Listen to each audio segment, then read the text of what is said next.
we're glad that the Friends of the Southwick Public Library are co-sponsoring Joe to speak to us.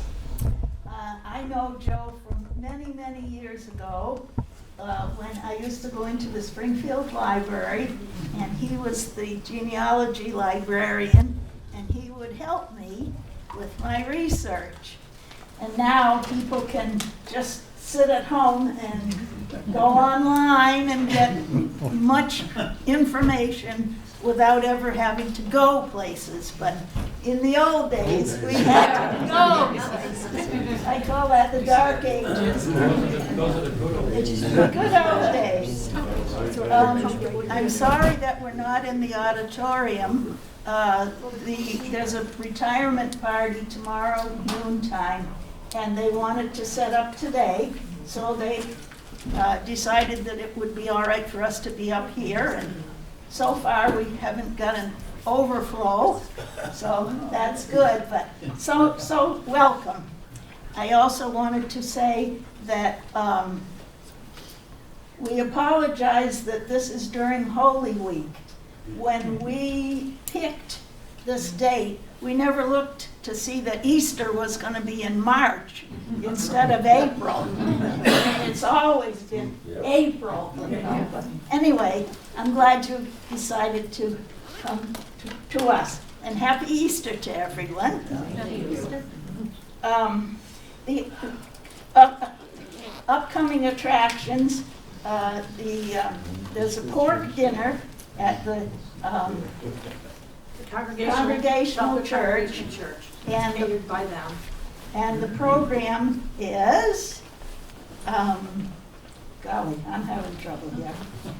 Bert Hansen and friends talking about farming in Southwick. Yes, Bert and Juliet are here.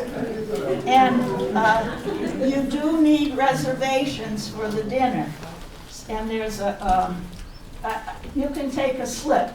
There's a pile of them in the back on the table to tell you where to call for the reservations. All right, we have to know about a week ahead of time so that they can. I'm not putting it close enough. Yeah. Is that right? Yeah. I'm not used to this. Okay, this is the poster, but each of you can take home one of these slips to tell you where to call and remind you of the date, etc. Let's see. If you need to go to the bathroom, it's out the door to the left, separate ones for men and women. Am I right? It's on the left. It's one for everybody. And we have snacks available there, and we have another table of things that we have for sale. So if you want to scan those things after Joe gets done talking and answering questions, we would love to have some sales happening.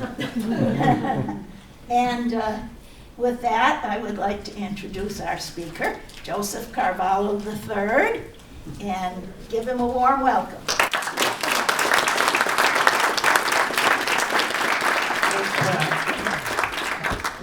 Yeah, you good? Yeah, Pat and I go way back, and she's the most persistent researcher. Boy, she tracked something down, and she never gave up. I was always very impressed with that.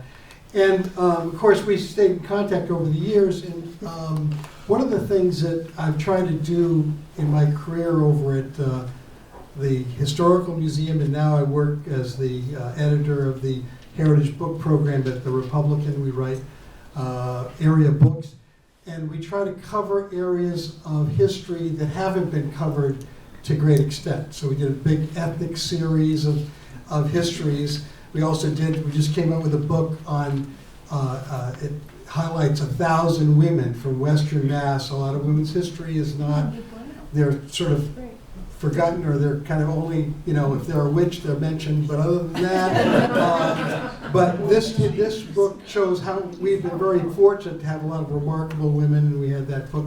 We also did another 2-volume set on the Civil War, and people, usually I used to do tours of Gettysburg and Antietam. It's like that. People down south think, well, all the Civil War stuff, important stuff happened down south, but yeah, but if it wasn't for our region and all the sort of the arsenal of democracy from Springfield and all the whole region, the North would have had a hard time prosecuting that war, so that 2-volume set talks about that. Anyway, but anyways, while I was doing this work, I ran across a reference to the Congamuck. And so I was curious. I said, well, you never see it in any book. Lee Hamburg and I were just talking about how it's just, finding references is so rare. So I reached out to my old buddy, Pat Odihorn, and I said, well, Pat, what do you guys have out in Southwick? So she invited me to come out to look at the resources, and I went through all the material that you had at the Historical Society. And then from there, for the next, 6-7 years, digging around whatever I could find. And first of all, let me ask a question. Are there anybody in the room who's a descendant of the Congamucks? No, I don't think so. I have been trying. I put ads in newspapers, I put in newsletters, I put online. Can't find them.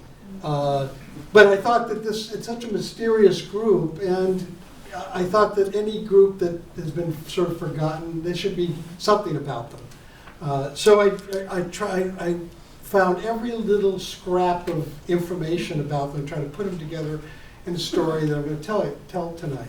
I have to read it because it's complicated.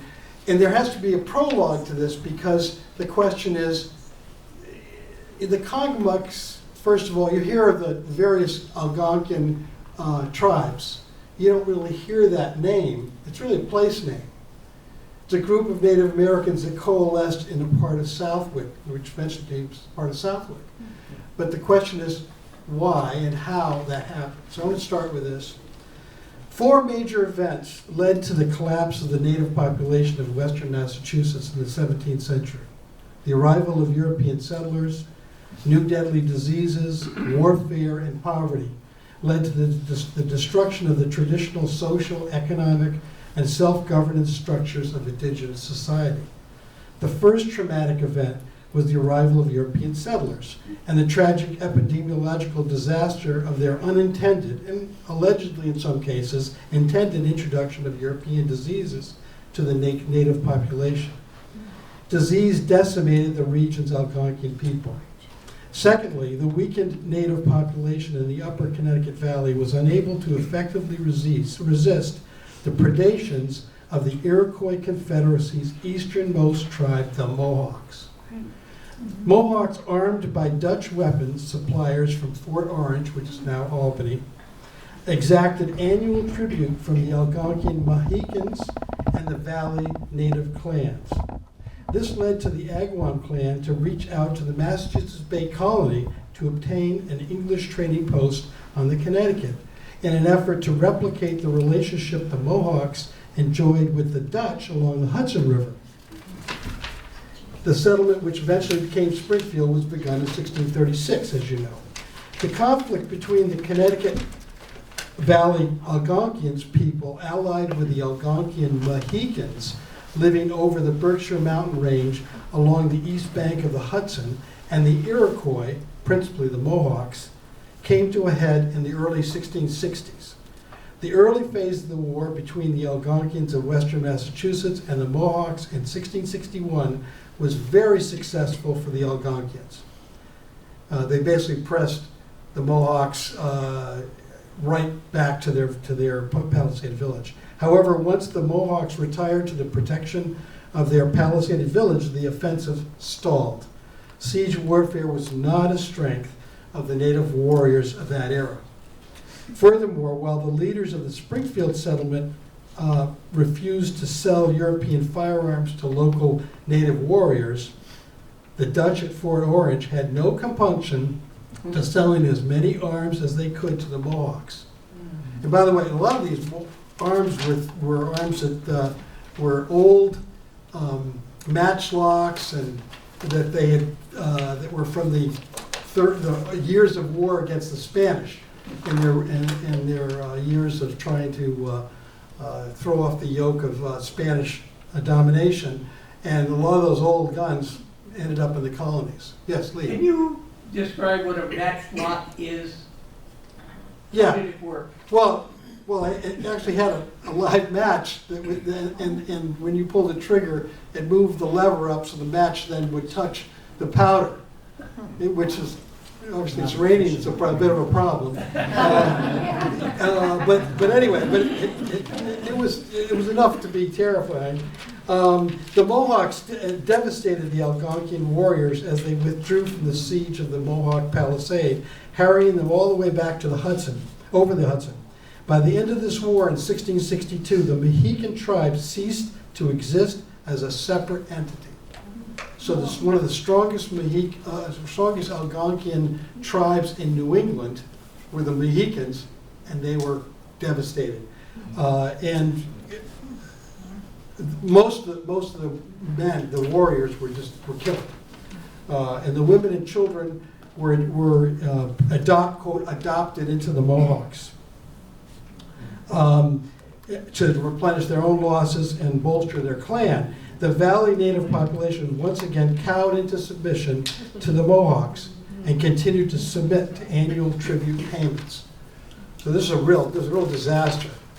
To add to this disaster, the planting, harvesting, and hunting seasons were so disrupted by this 2-year conflict that the Agawams and the Roanokes, and to some extent the Nonotucks, were left with depleted food stocks and faced starvation.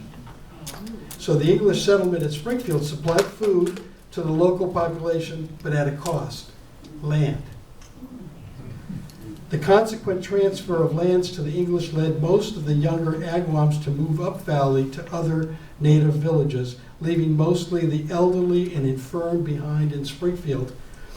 In response, the settlement led by John Pynchon created a palisaded area for the Agawams to live on the bluff overlooking the Connecticut River. It's now Long Hill Street in Springfield. This was perhaps the British colony's first native, quote, reservation. In any event, the tragic transformation of the Agawams from a self-governing and thriving clan of Algonquian people prior to 1636 to impoverished residents of North America's first, quote, reservation was complete by the 1670s. It should not have been surprising that when Metacomet, King Philip, launched his war against Plymouth and Massachusetts Bay colonies, he found willing allies among the valley tribes. Not only were the Algonquians in western Massachusetts being squeezed out economically by local settlements and their land slowly being taken, there appeared to be residual resentment at the lack of material support from local English leaders such as Major Pynchon during the disastrous Mohawk-Algonquian War of 1661-62. And it's a war, by the way, you look at history books, you hardly see any mention of it at all, because it's between the Indians, and it just doesn't show up in our history books, but it was a major thing that transformed western Massachusetts. It was especially ironic that when King Philip's allies attacked and burned the settlement of Springfield during the war, their warriors had hidden in the palisaded, quote, reservation on Long Hill Street prior to the attack. So they snuck into town, hid out there, and then when Cooper and Miller went up to see what was going on up the hill, and they got attacked, killed, and of course they all they sallied forth and burned most of Springfield. By the way, when you go to Springfield, there's a statue, a 17th century character, Miles Morgan, and people wonder, well, why is a statue? Well, lots of reasons. First of all, he had a very rich descendant, J.P. Morgan. But the thing is that Miles Morgan was the fellow that Pynchon put in charge of the town while Pynchon went north to try to defend Hatfield and Hadley. And while he was out of town, that's when the Indians attacked. And so Morgan was the one that basically assembled the surviving Springfield settlers into the Pynchon brick house, that's they call the Fort Restaurant. It's where it used to be, that area. And Miles Morgan was in charge of the defense of Springfield, so he deserved a statue there. In the first phase of the war, the burning of Springfield, the massacres at Bloody Brook, and the attack on Hadley and Valley settlements were early Native American military successes. But as the war dragged on, Metacomet provoked the Mohawks in a failed attempt to enlist them in his campaign to drive the colonists out of Massachusetts Bay and Plymouth colonial settlements. As a result of the English successes in the Anglo-Dutch Wars, England now controlled New York, and Sir Edmund Andros gave his blessing to, quote, unleash the Mohawks against King Philip and his Algonquian allies. Driven back to Mount Hope in eastern Massachusetts, colonial troops with aids from native allies cornered and killed Metacomet, and the war, quote, ended. The rift between the Europeans and the independent native tribes of southern New England was irreparable. Non-Christian Native Americans were either killed, captured, and sold into slavery or driven out of the region. King Philip's War was proportionally the most devastating conflict in New England's history, in fact, the U.S. history, if you look at proportion. The colonists suffered major casualties in people, property, and provisions, which took a generation to fully recover. The Algonquian tribes suffered far more. Their independent communities were destroyed and people dispossessed of their land, and almost all went into exile north into northern New England and Canada. However, not all the native population left the area after the war. If one looks closely at the local town, county, and church records of western Massachusetts, it becomes clear there were still native individuals and families living on the very margins of the Valley and Berkshire settlements of the time. There were also a number of free African Americans during the 18th century who were either, quote, adopted into native clan or simply chose a Native American mate and subsequently parented multiracial children. The prolific Sands family of Springfield was one of those families. In the early 19th century, the region was the home to a number of these multiracial families, and there's evidence of strong family ties between all of those families throughout genealogical records. So they see that they stayed connected no matter what part of Hampden County, Hampshire County they lived. The destruction of the traditional native communities like the Agawams and Westfield's Warrenokes left survivors adrift in an unfriendly world. They were generally shunned by white society around them, unless they worked as agricultural day laborers for white farm owners. It was as a result of these historical events and the remoteness and inaccessible of the Congamuck Lake region that what was to be called the Congamuck community came into being. Today's Congamuck Lakes in Southwick, and some of this stuff, by the way, you guys already know. But anyway, I'm just saying anyway. Today's Congamuck Lakes in Southwick, Massachusetts is a name that evolved from the earlier name of those bodies of water, South Pond, Middle Pond, and North Pond, on the border of Connecticut and Massachusetts, the Congamuck Lakes. The original Algonquian name for the lake was Winniquimog, but slowly evolved phonetically into the colloquial Algonquian Congamuck, and by the Native Americans living there by the 18th century. According to local historians, quote, it was a favorite Indian camping spot in the days before the white men came. It is believed that the Matacook and the Myowok tribes frequented the shores of Congamuck to fish and hunt. And these are tribes generally in the northwestern part of Connecticut, just south of us. It was also thought that, quote, no particular tribe had a permanent home there, but many beds of black ashes mixed with freshwater clam shells found in later years, along with a number of Indian relics about, led to the belief that it was a general meeting place for different tribes. The arrival of English settlers led by William Pynchon in that area that would become the settlement of Springfield in 1636 dramatically changed the social and political environment for local Native Americans. The Agawam clan, of course, invited the trading post. By the way, just a little background on this, when they invited Pynchon to to come out. When Pincher came up, he landed on what is now Agawam. There's a little note there, and the Native American said, "I'm glad you arrived. That's very nice, but no, you're across the river." Not here. And they said, okay. They went across the river, and basically the Indians gave them, this is the reverse of the Manhattan story. The Native Americans gave them the worst piece of land in western Massachusetts, which is now downtown Springfield. It was basically a mosquito-riven, a swampy land that was Mahaski swamps. It was miserable. The water wasn't good to drink. But that's okay, that's where you guys go, type of thing. Anyway, but that's just an aside. Okay. Anyway, unfortunately, the local Native American tribes like the Agawams, Warrenokes, and Pecumtic clans of the Upper Connecticut Valley failed to benefit over the long run from the relationship with the white settlers. They slowly sank into a subsidiary relationship where their economic dealings with settlers led to the most desirable land being taken by the colonists. In large degree, this led to the local Native American joining King Philip. Now, again, there's a lot of revisionist history, trying to vilify the early colonists as evil, doing all this stuff. It was to really, if you think about it, both societies were operating under their traditional approaches.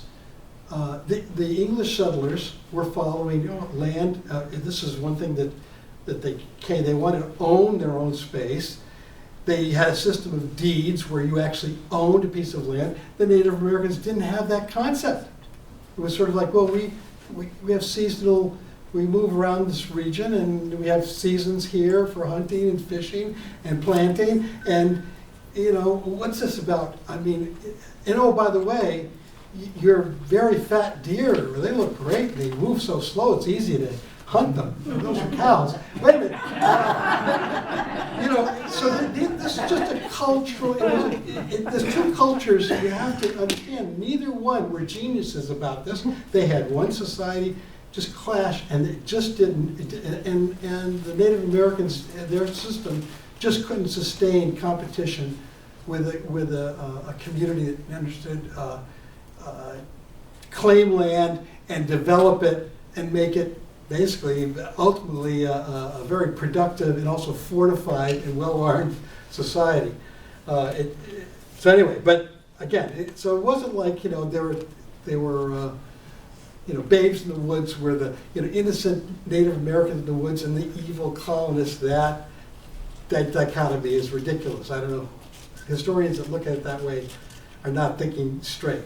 But anyway, but the result, nevertheless, was that the Native Americans were slowly just squeezed right out.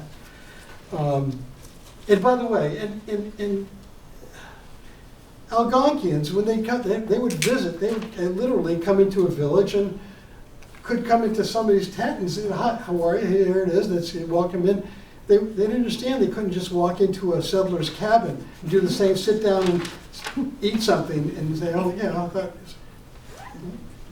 The settler would take a gun and say, "Get the heck out of my cabin." This is a European approach. So anyway, okay. So historian Harry Andrew Wright wrote that after King Philip's War, quote, almost all of the Native Americans in the Springfield area were either killed or driven off the land. Wright noted that some few trusted ones remained here in Springfield. They intermarried with the, quote, Negro slaves and, quote, lowest types of whites. One man who seems to have been a better caste than the majority, this is a 19th century white historian writing this, lived in a small framed house built on a foundation of brick and brownstone situated just within what is now Forest Park.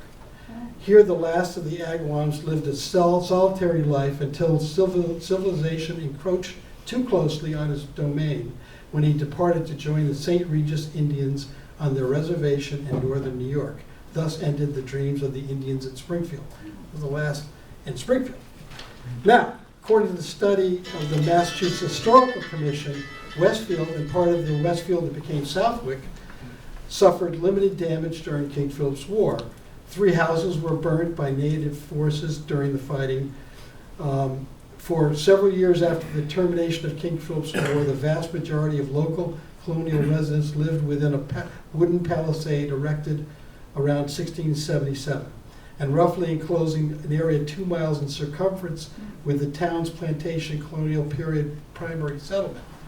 Now, this is the Historical Commission, and I suppose that's, Pat, that's still true, I don't know.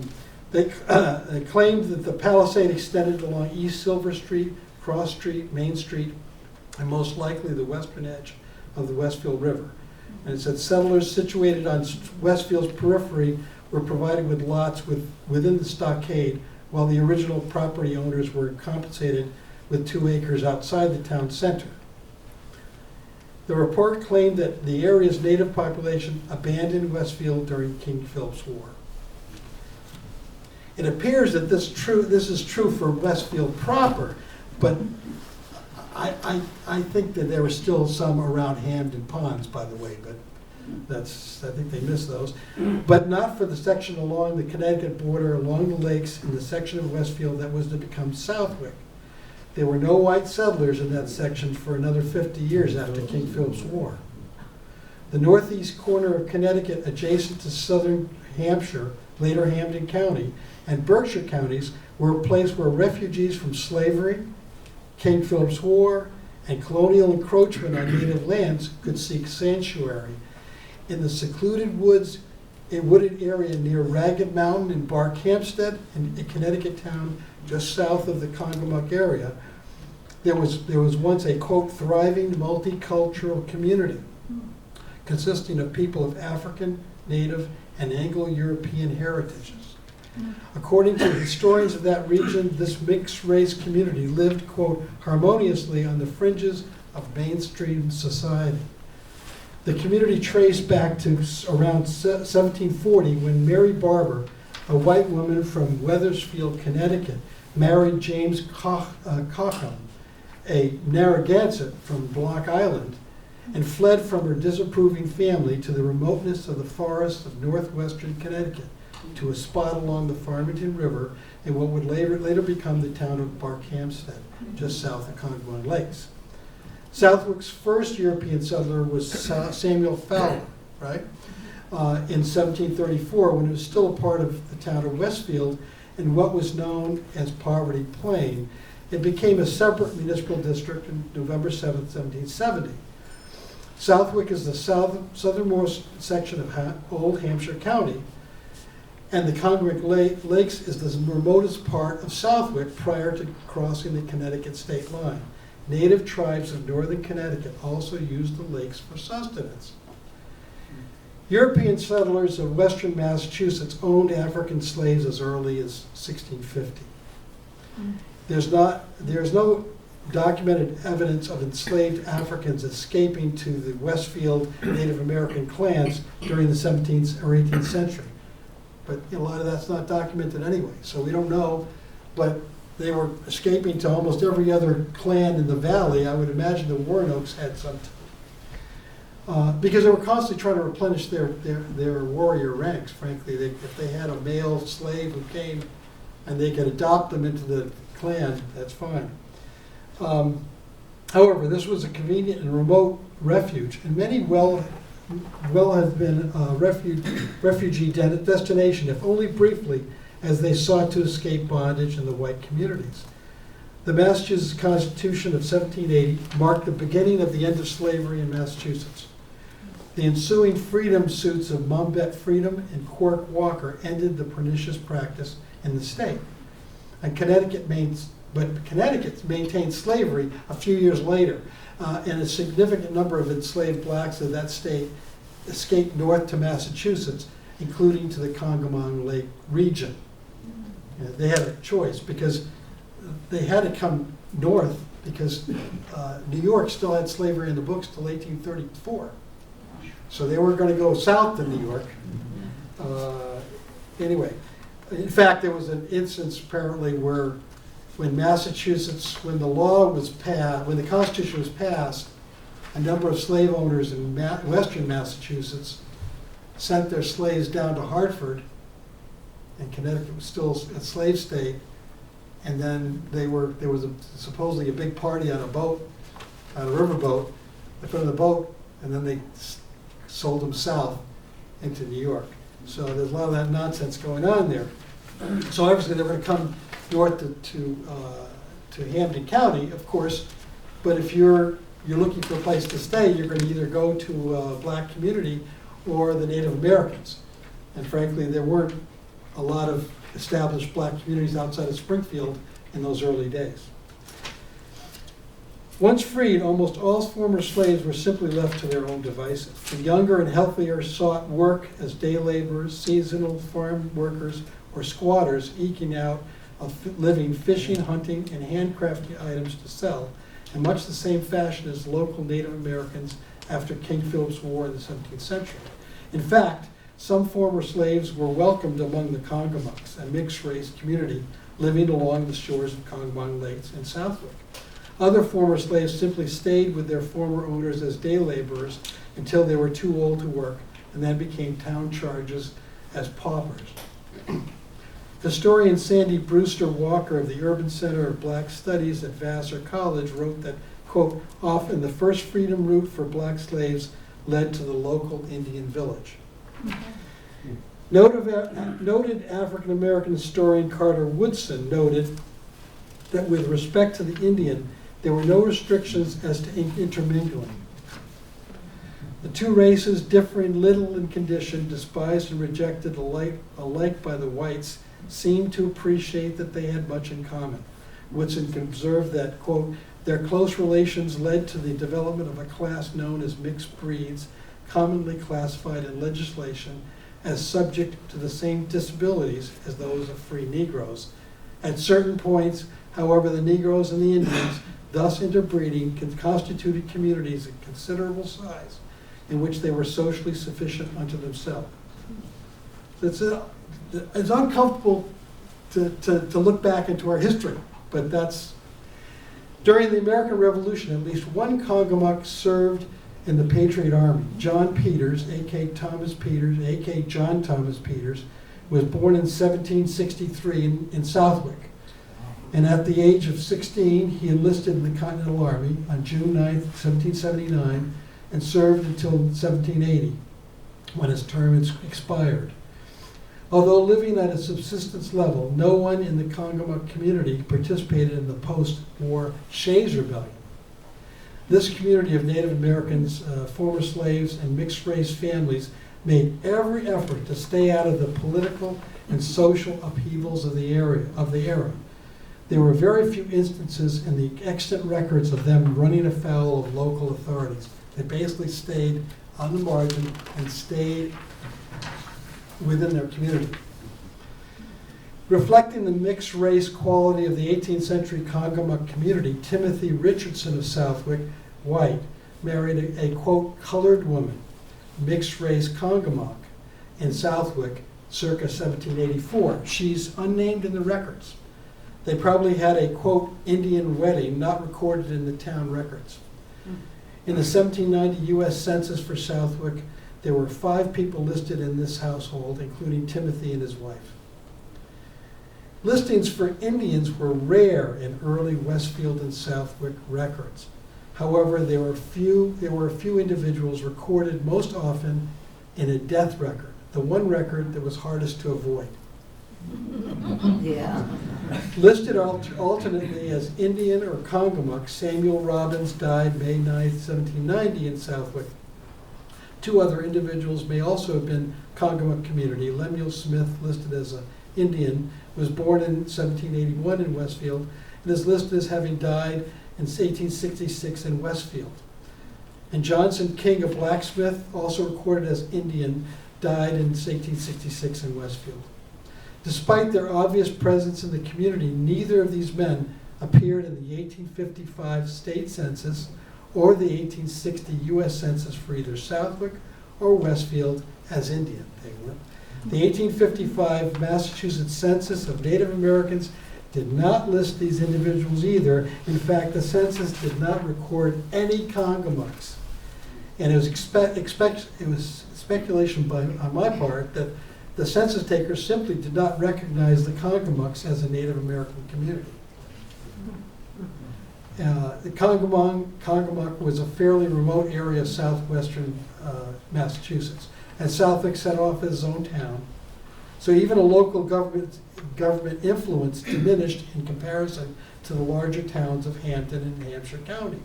It wasn't until the border dispute between Massachusetts and Connecticut that the area gained significant public scrutiny. The dispute over the border was brought to a conclusion in 1803 when the Southwick jog into Connecticut was agreed upon. The jog area was called Moortown, and it contained the Congamuck Lakes.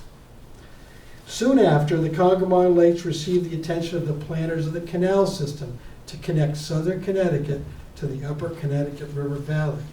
Eventually, the canal would use the lakes as part of a system which brought laborers and significant activity to an erstwhile sleepy section of Massachusetts. The canal was begun, quote, in a northerly direction toward Westfield, but the project was found impracticable and was never completed. Nelson King of Southwick once recounted to a reporter that his father had a hand in creating the canal connecting the Congamuck Lakes to Northampton, New Haven canal system. One of his father's employees was a, quote, old Congamuck engine, who he fired over a disagreement.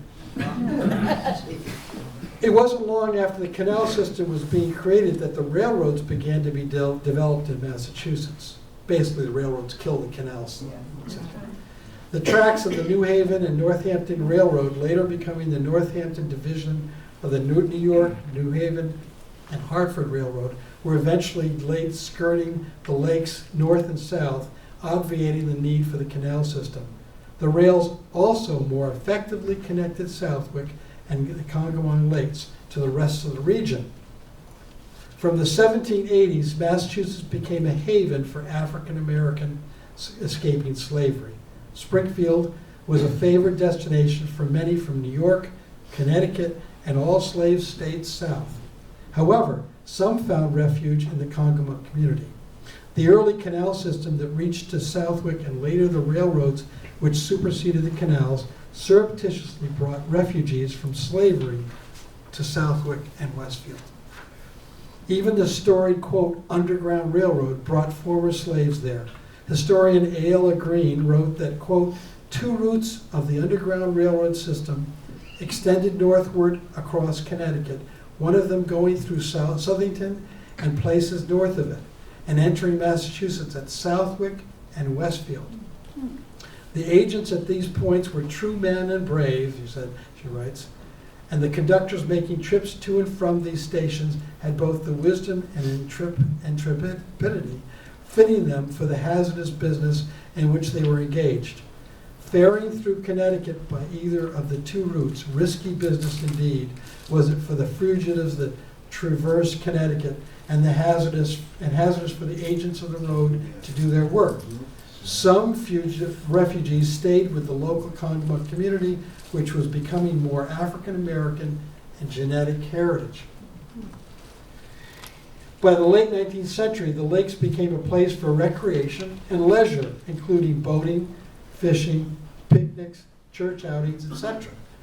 As early as 1875, a huge picnic was held on September 17th at Congamuck Grove on the banks of the Congamuck Lake with 150 barrels of steamers. Oh, that makes me hungry. Consumed while the crowd was entertained by speeches from delegates from Southwick and neighboring towns of Agawam, Granville, and joining towns of northern Connecticut.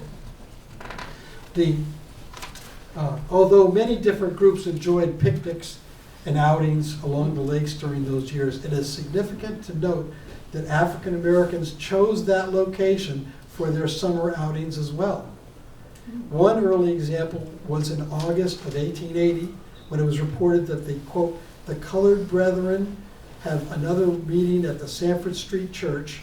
That's Western Mass's oldest African American church. It's now St. John's Congregational Church in Springfield.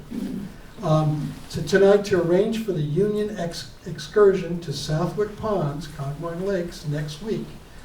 It appears that this congregation of persons of color felt comfortable traveling across the Connecticut River to a remote part of western Hampden County by train, knowing of the more welcoming local Congamuck community of color who lived there in that area. The lakes in the lake region eventually came to be referred to as Congamuck. Southwick residents, nevertheless, were still very aware of the Congamuck and its Native American origin. The town's chapter of the Campfire Girls, formed in 1915, was called the Congamuck Campfire Girls. Their initial ceremony was held outside under a large maple tree on the lawn of their guardian, Miss Maud Gillette, at Southwick Center. The girls were all dressed in their Indian costumes and gathered around a campfire to receive their, quote, honor beads. In 1917, they even participated in a local parade with 6 of the girls dressed in Indian garb with braided hair and there's a picture of it here, you guys can see that. Headbands, simulating working on Indian crafts while riding atop a heavily decorated wagon with a large overarching banner which read, Congamuck Campfire Girls. There's no mention in any source that I could find that indicates how the local Congamuck community felt about this sort of cultural mimicry. There were no Congamuck girls in the group. The Congamucks were known for their fine reed basket making, the sale of which supplemented their income. Local businesses often bought their products in bulk and sold them to wider customer base. Companies like the Austin Brothers of downtown Westfield, quote, the store of the Christmas spirit, that was their brand, as their advertisement boasted, carried the Congamuck's, quote, genuine Indian baskets made of sweetgrass and very artistic new designs. The advertisements assured potential customers that, quote, any lady would be delighted to own one. I'd love to find one. By the 1930s, local historian Clifton Johnson claimed that the Congamon Lakes received their name from the tribe of Congamuck Indians, descendants of whom still maintain their own colony in the southwest part of town. This is 1930s. According to Johnson, in 1935, the remnants of this well-known tribe number about 100, but have so intermarried with whites and Negroes that they have practically lost their identity as Indians and are classed as, quote, mulattoes. One member of the Congamuck community identified himself as, quote, King Philip, and as a chief. However, Johnson, his opinion was that the title is one of name only. It's generally known of the remaining Congamucks that, quote, they do some farm work and their beautiful reed baskets are a source of income, but they are not, as a whole, self-sustaining. A year after Johnson's History of Hampden County was published in 1937, the Federal Writers Project published its study entitled Guide to Massachusetts that briefly mentioned the Congamucks of Southwick. And they said at mile 17.8 is a junction with a dirt road. Right on this road are the scattered homes of the descendants of the Congamuck Indians, a racial strain so mixed now with white and Negro blood that the federal government no longer officially considers the people Indians. It explains why you don't see them listed as such in the census. You know, this partially explains why, again, why the U.S. Census of Southwick from that era never recorded any Congamuck community as Native Americans. In general, the Congamucks continued to keep a low profile on the margins of the surrounding white communities and institutions. Now, this gets disturbing here. One disturbing event in the 1920s must have been particularly threatening to them as both individuals and as a group. The infamous KKK rally of 1925 in Southwick. The resurgent Klan in the 1920s was a virulently anti-black, anti-Semite, anti-Catholic, and anti-immigrant, and they were a rising political force for a couple of years in Western Mass. And by the way, it wasn't just in Southwick, it was in Granville, West Springfield, Agawam, everywhere, briefly, and then the whole community turned against them. But anyway, the Klan activity had been brewing in the region since the early 1920s, and neighboring West Springfield, in response to a local KKK activity in 1923, the Mitnick Methodist Church, led by Reverend Charles Davis, felt it necessary to declare that a, quote, a person cannot be a Christian and belong to the Ku Klux Klan.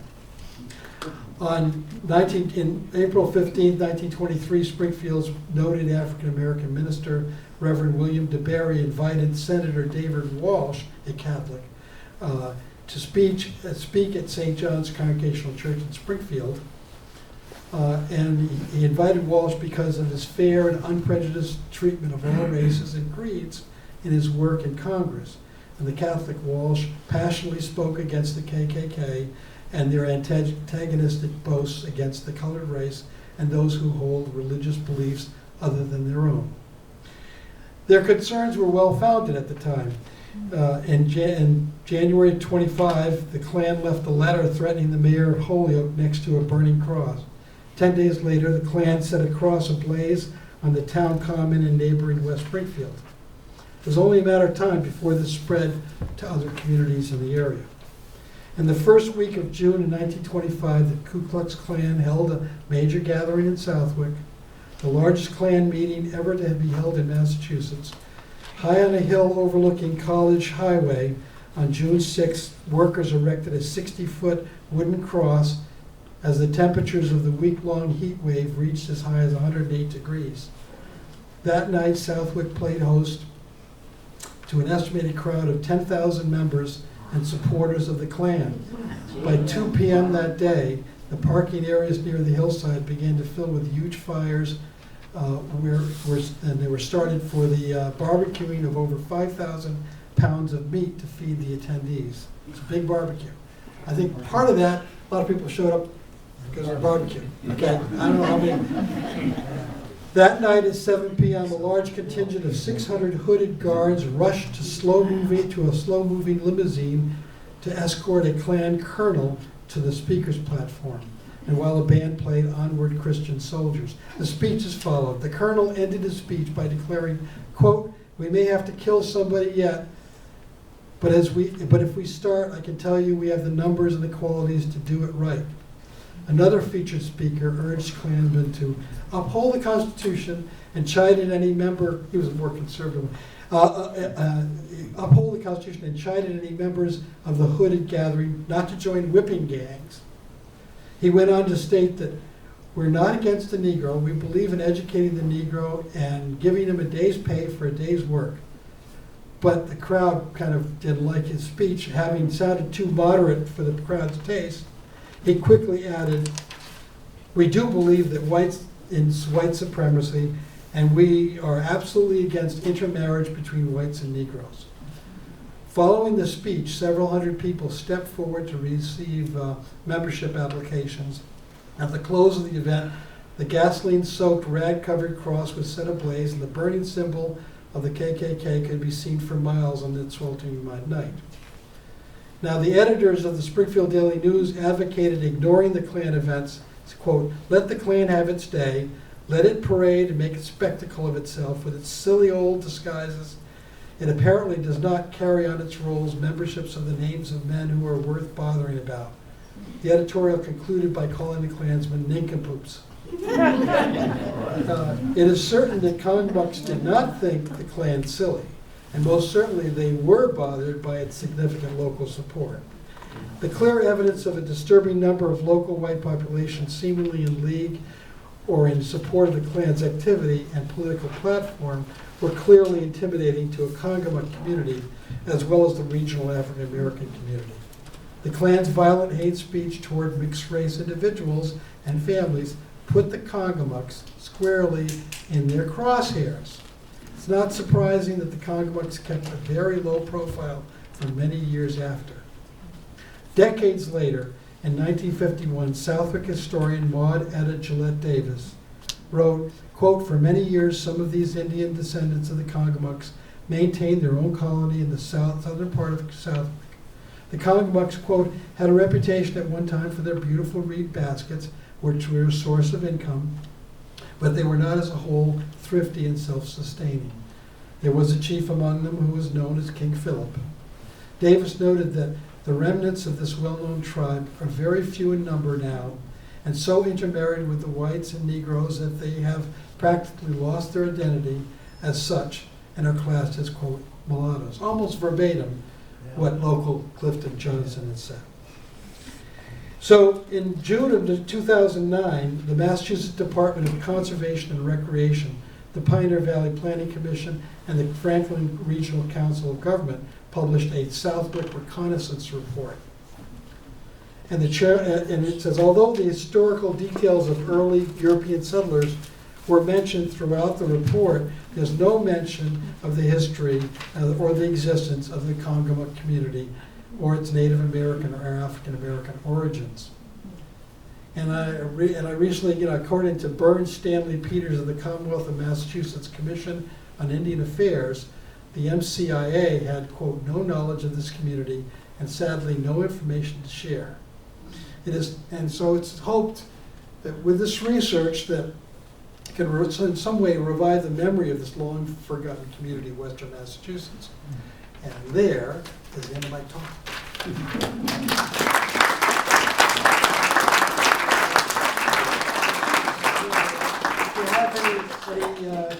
By the way, I've done extensive genealogical research for the African American families in this area and Native American connections, but it's hard to pinpoint them to a particular location because a lot of those records are not in the public record. They would have their children at home.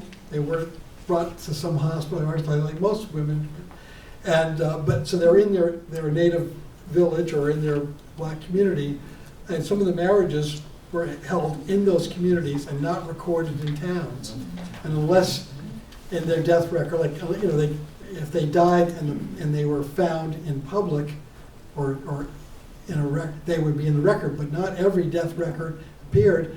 It appears like a number of people who died, they would simply have a ceremony and bury them somewhere. So there are times when construction comes up with a body and it isn't a murder, it was probably just a local burial of one of these communities where they didn't put a headstone up other than maybe a wooden cross that deteriorated over time. So anyway, any questions? Yes. I thought that the mass governmental issue of declaring Indians mixed blood essentially was after the King Phillips. That's when they got rid of, essentially they kind of wipe out the Indian race by doing that, saying if you had one drop of anything else, then you were mixed blood. You were no longer Indian. Yes. If they were declared as such, and if they were visually could tell. But that way, but a lot of like the census takers would also let you self-identify if you said that. But you have to realize, again, in a lot of our history, being Indian, it was we were still fighting the Indians in the West. We had wars that didn't even want to be known as Indian, and then being African American, you were visually clear you were African American, and the census takers would either make a judgment whether you were M for mulatto, some mixed race. That's what they would use. So again, skin pigmentation was a big factor in our history in the past, and that's how they would be recorded.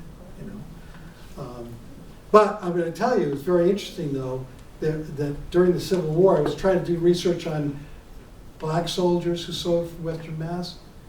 I found 4 fellas who were definitely African American, but they also had white families who served in a white regiment, ended up being captured in the 27th Regiment and died at Andersonville as a white. Yeah. But they were African American. But that's, anyway, yes. Yeah, 2 things. I lived next to Charlie Biardi in the 70s and 80s, and he built Smith's Beach. And Smith's Beach used to be all these mountains and hills and woods. And we would find stuff down there all the time, arrowheads and just wrapped piles of clamshells and everything. And he also used to tell me about, I think it was Injun Joe, but it was Injun something. that he used to hire when he was building it, and this guy lived in some sort of shack down by Goose Pond, which is kind of directly Right, across from right. the beach. And he would come through the swamp and work for Charlie and then go back to his, but he was Injun something, I don't want to say Joe, but I'm not positive. Probably, yeah. So there, you know, that would have been in the 50s. Right, You know, Right. So this Indian was there were here. still remnants. Yeah. And the thing is, the Congamuck community, again, it's very interesting. Even, it isn't, they weren't from one, quote, group of Native Americans. They were refugees from a number of different tribes. It wasn't like just one group of people, because at that point, there were refugees from all different, we had, in Palmer, there were some people that were refugees from the Nipmuc, and then supposedly some who were from the Pequot, who got the heck out of town. So tribes that would have fought each other in the 17th century, but they coalesced because they were Native American and they had a common underlying culture that they could share. That's good information. Any other questions there like that? Is there any kind of a collection of artifacts? No, I mean, Native American? the Springfield Science Museum has 80,000 Native American artifacts. Wow. 80,000. I can't, none of them can be identified as a Congamuck. We have a great basket collection, but no reed baskets from. But it's also, how do you, they wouldn't put it's not like, okay, well, this is a Gucci. There's no label on those things, you know? So that's a problem, you know, we don't know. Lee, yeah. As far as an artifact, we do have in the museum one large artifact. It's Long Meadow sandstone, and it's a mortar. It Oh, is yeah. approximately, this big, and it's one of the largest that I've ever seen anywhere that was found in Southwick. It was, okay. But it wasn't near the lakes. It No. was, It might have been a In Warno Western, thing, you know, I mean, this is just it. Those really early Native American, see, Congamuck is really sort of a modern Native American construct. It's really not, it's not one that's thousands of years old. I mean, individuals might, but it wasn't, it was formed because of the historical events that happened, I have to suspect that this was a woodland period Yes, artifact Oh, yeah. that was utilizing material from, Long Meadow, East Long Meadow, Portland, Connecticut, that ring. Well, I'm just amazed. I wondered how they transported it from East Longmeadow to here. Could have been down the Westfield River, maybe. To connect it. I mean, how do you connect it? I'm trying to think of how you'd even get it. It's a big job. It's very large, and it was used for grinding, my guess is nuts, Oh, yeah. possibly maize, corn. Yep. Acorns. They would have done that. Yeah. Yep. Yes. Did your research show that the Congamuck people identified themselves as Congamuck Yes. at all? Yes. They did, okay, Yeah. so it wasn't just a white name? No, it wasn't- no, it was that they actually identified themselves. Now, whether originally someone said, "Oh, you're from the Congamuck area," and then they say, "Yeah, who are Congamuck?" I don't. But actually, it sounds like even in the 19th century, they referred to themselves as Congamuck. It's a shame you changed the name of the lake.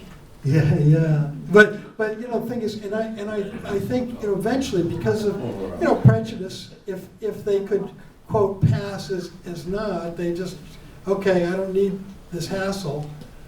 I'm just an American living somewhere in New England, and so no one wants to step forward to kind of claim that heritage. I mean, I remember way back when I wrote my first book on African American history back in 1984. Not 18. Yeah, 1884. I'm an old man. I'm feeling old. But in 1984, I had. I remember one time this actually she was very cute. Not this tall, blonde, way lighter complected than me, came in and was furious and was going to sue me because in my book, she found a great-great-great-grandfather was in my book as a African-American. She said, you retract that down. Let's go through your genealogy and go, yeah, no, he was African-American, and the family kept, just because there weren't as many other mates, they made white folks all the way through, and now you're this cute little blonde. I didn't say that. but I mean, it's your great-great-grandfather was, he was African-American. So, yeah, that's Kurt suit didn't go through. But people just, it's amazing how the human kind is linked in various ways.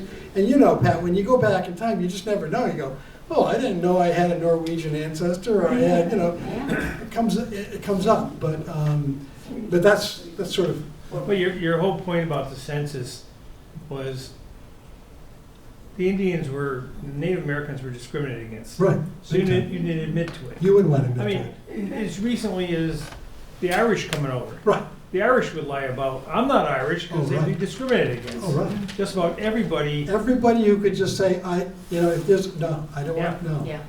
And it depends on what state. So certain states have different, quote, prejudices against various, in some points, Minnesota didn't, you didn't want to mention you were, Norwegian or Swede. But then eventually it became, everybody's, let's, Lutefish, let's go. But it changes over time, but yeah, it all depends on that. And then, of course, at various times, when you look at the early census in the 1850s and before 1860, before the Civil War, the 1850 and the Fugitive Slave Act, and so they were, slave catchers could come north and grab people and bring them back to slavery.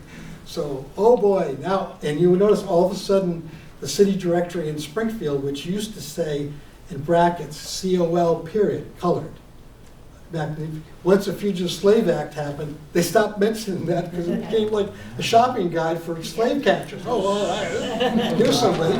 So, it's the things, that's why records, you have to kind of look, well, why wouldn't they be listed? Well, it's not a good reason. Yes. In your research, did you ever see any mentions of the Congamuck community as being identified as the so-called praying Indians? No. It's usually talked about Christian Indians and so forth. Yeah. Christianized. Usually that's Eastern Mass. You see that.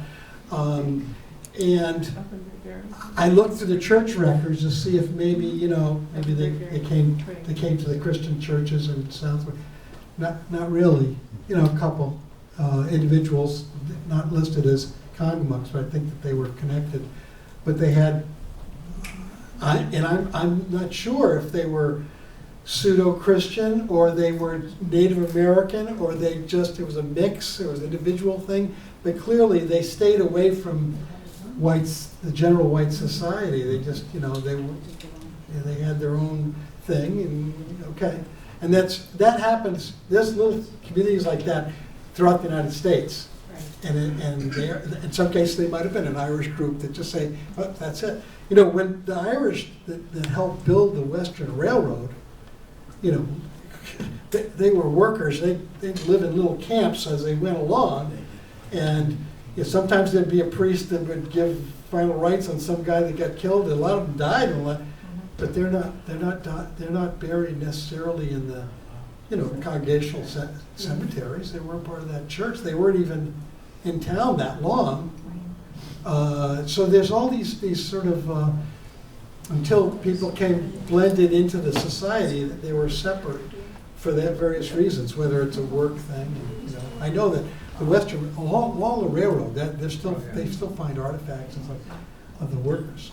Yes. Have you ever found a location proper on the lakes where there might have been, the community living, 4, 5, 10 houses, whatever? If you look at the maps, you can see the areas of where supposedly they live. But there's no, on the early maps they'll put the little squares for the houses, Yeah, good astral map. You didn't necessarily see that for the Congamuck area. And I don't know why, but they didn't bother and said, well, they were maybe so temporary or shack-like, they didn't, rate to be able to be on an insurance map. I mean, we have the natural beaches, Yeah. Kings, all those Oh, beaches. there's, I mean, I suspect it, but I can't say for sure. It's just, there's some places you say that's a natural place. Like in Forest Park, which when Everett Barney bought his property, and he's the guy that put America on skates and all kinds of stuff. He's a very rich, wealthy guy. And he sculpted all of that. But before that, Pacusic Brook was a brook that went right down to the Connecticut River and was a salmon and shad run. Oh. And the Native Americans in Agawam would winter. The plains of Agawam, that's in winter, the winds would whip through there. Yeah. So after the harvest, they would come across the river, and in where Forest Park, it's like a valley, it's protected, and they would winter where Forest Park is, along the Pacusic. They'd fish there, they'd dry their fish, whatever, they'd hunt. It's also great for deer, all kinds of stuff, and that's where they would live until after King Philip's War. That's where that's why when the war, the Keep family got massacred going across. Back then you got fined if you didn't go to church. So he was going to church with his family, and the Native Americans basically killed most of the family there, where Forest Park is, because they went right through where the Agawams were. So anyway, but I don't know if that answered the question, but they didn't. It isn't like they had official records like the Congamuck Town Hall. I wish they did. Yeah, Pat. Isn't it funny that now people are trying to prove that they're Indian? I know. So they can be part of the... Oh, now it's a big thing. Oh, yeah. Same Well, with you know how many genealogists are like, how do I find this thing like this? It's interesting, the French Canadian stuff that on occasion they'll finally find, but I know all these French Canadian genealogists all think, oh yeah, we're going to, very few of them actually find that they've got a Native American, but some of them do, and they're usually, it's always funny when you see the names, there's usually the sound wheat, like Wetawamut or whatever, they would use the number in the name. When they write the Indian name out, they put the number 8 because that's wheat in French. So it's interesting, but there's people want to, but then it doesn't happen as often as you think, So, but I think with all the DNA stuff, they're trying to find that out. But even that doesn't show up a lot, Especially in New England after King Philip's War, man. Those two societies just that was really. Well, part of the problem with the DNA pool is you have to have a native population to establish the pool. That's right. And there's no native population to establish the pool. There So really there's nothing to connect to. Unless they're Iroquois. They have more luck with it. Algonquin's very hard. Although the Wampanoags and the Gayhead, et cetera, they've done some things in that. And the Aroostook and whatever. But yeah, our Valley Indians were gone for so early on. Yeah. Well, thanks for having me out here. I hope that was useful.